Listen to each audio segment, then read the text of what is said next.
നമസ്കാരം, മലയാളി വാർത്തയിലേക്ക് സ്വാഗതം.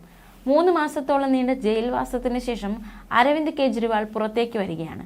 ഡൽഹി മദ്യനയ അഴിമതി കേസിൽ അറസ്റ്റിലായ ജൂൺ 21-നും 3 മാസം തികയാനിരിക്കെയാണ് റൌസ് അവന്യൂവിലെ പ്രത്യേക കോടതി കെജ്രിവാളിന് ജാമ്യം അനുവദിച്ചത്. ജാമ്യത്തുകയായി 1 ലക്ഷം രൂപ കെട്ടിവയ്ക്കണം. നേരത്തെ ലോക്സഭാ തെരഞ്ഞെടുപ്പ് പ്രചാരണത്തിനായി കുറച്ചു ദിവസം ജാമ്യത്തിൽ ഇറങ്ങിയിരുന്നു. അന്ന് സുപ്രീം കോടതിയുടെ ഇടക്കാല ജാമ്യം കിട്ടിയ കെജ്രിവാൾ കൊളുത്തിവിട്ട കൊടുങ്കാറ്റ് പൊതു തിരഞ്ഞെടുപ്പിൽ BJPയെ കാര്യമായി പ്രഹരിച്ചിരുന്നു. ഉത്തർപ്രദേശ് ഉൾപ്പെടെയുള്ള ഹിന്ദി ഹൃദയഭൂമിയിൽ BJPക്ക് സീറ്റുകൾ ഗണ്യമായി കുറഞ്ഞതിന്റെ ക്രെഡിറ്റ് കെജ്രിവാളിന് കൂടിയുള്ളതാണ്. ജൂൺ 2-ന് അദ്ദേഹം തിരികെ ജയിലിൽ പ്രവേശിച്ചു. ജാമ്യം കിട്ടിയ കെജ്രിവാൾ വെള്ളിയാഴ്ച ജയിൽ മോചിതനായേക്കും. മദ്യനയ കേസിൽ ആം ആദ്മി പാർട്ടിയെയും കെജ്രിവാളിനെയും പ്രതി ചേർത്താണ് എൻഫോഴ്സ്മെന്റ് ഡയറക്ടറേറ്റ് കുറ്റപത്രം സമർപ്പിച്ചത്. കള്ളപ്പണം വെളുപ്പിക്കൽ കേസിൽ ആദ്യമായാണ് രാഷ്ട്രീയ പാർട്ടിയും നിലവിലെ മുഖ്യമന്ത്രിയും പ്രതി ചേർക്കപ്പെട്ടതെന്നത് ചരിത്രം.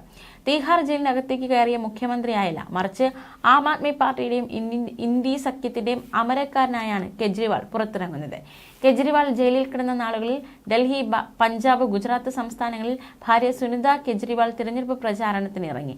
BJPക്കെതിരെ AAPയും ഇന്ത്യ മുന്നണിയും കെജ്രിവാളിന്റെ അറസ്റ്റും ജയിൽവാസവും മൂർച്ചയേറിയ പ്രചാരണായുധമാക്കി.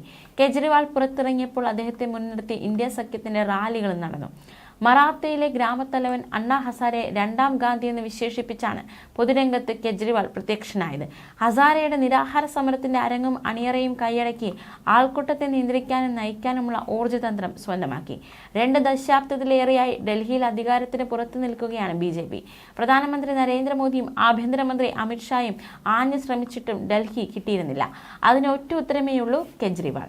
പ്രവർത്തിക്കുന്ന സർക്കാർ എന്ന പ്രതിച്ഛായ സൂക്ഷിച്ചാണ് AAP കളത്തിലിറങ്ങിയത്. പല പ്രമുഖ നേതാക്കളും വിട്ടുപോയിട്ടും പലരും അറസ്റ്റിലായിട്ടും പാർട്ടിയിൽ പടലപ്പിണക്കങ്ങൾ ഉണ്ടായിട്ടും കെജ്രിവാൾ സർക്കാരിന്റെ ജനപ്രീതി ഇടിഞ്ഞില്ല. അയോധ്യയിൽ രാമക്ഷേത്രം നിർമ്മിക്കണമെന്ന സുപ്രീം കോടതി വിധിയെ സ്വാഗതം ചെയ്തും ജമ്മുകാശ്മീരിന്റെ പ്രത്യേക പദവി എടുത്തുകളഞ്ഞ കേന്ദ്ര തീരുമാനത്തെ പിന്തുണച്ചും കുറഞ്ഞ നിരക്കിൽ വൈദ്യുതിയും ശുദ്ധജലവും നൽകിയുമാണ് പ്രായോഗിക രാഷ്ട്രീയക്കാരനായി കെജ്രിവാൾ നിലയുറപ്പിച്ചത്. 75 വയസ്സ് പിന്നിട്ടാൽ നരേന്ദ്രമോദി പ്രധാനമന്ത്രി പദം ഒഴിയുമെന്നും പകരം അമിത്ഷാ വരുമെന്നും അനുമാനിച്ച് പൊതുതിരഞ്ഞെടുപ്പിലെ രാഷ്ട്രീയ ചർച്ചകൾ വഴിതിരിച്ചുവിട്ട കുശാഗ്ര ബുദ്ധിക്കാരനാണ് കെജ്രിവാൾ. രാജ്യം 4ാം ഘട്ട വോട്ടെടുപ്പിന് ഒരുങ്ങുമ്പോഴാണ് ജയിലിൽ നിന്നിറങ്ങിയ ശേഷമുള്ള ആദ്യ യോഗത്തിൽ തന്നെ കെജ്രിവാൾ കളനിറഞ്ഞത്. ജയിച്ചാലും മോദി അടുത്ത വർഷം വരെ മാത്രമേ പ്രധാനമന്ത്രി പദത്തിൽ ഉണ്ടാകൂ എന്നും മോദി വോട്ട് തേടുന്നത് അമിത്ഷായെ പ്രധാനമന്ത്രിയാക്കാനാണെന്നും കെജ്രിവാൾ പറഞ്ഞു. അതിനായി ഉത്തർപ്രദേശ് മുഖ്യമന്ത്രി യോഗി ആദിത്യനാഥിനെ ഒതുക്കാനുള്ള ശ്രമം അണിയറയിൽ നടക്കുന്നതായും ആരോപിച്ചിരുന്നു.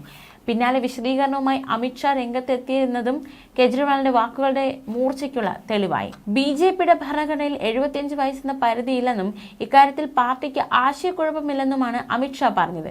മോദി കാലാവധി പൂർത്തിയാക്കുമെന്നും ഭാവിയിലും അദ്ദേഹം തന്നെ ഇന്ത്യയെ നയിക്കുമെന്നും അമിത്ഷാ മറുപടി നൽകി.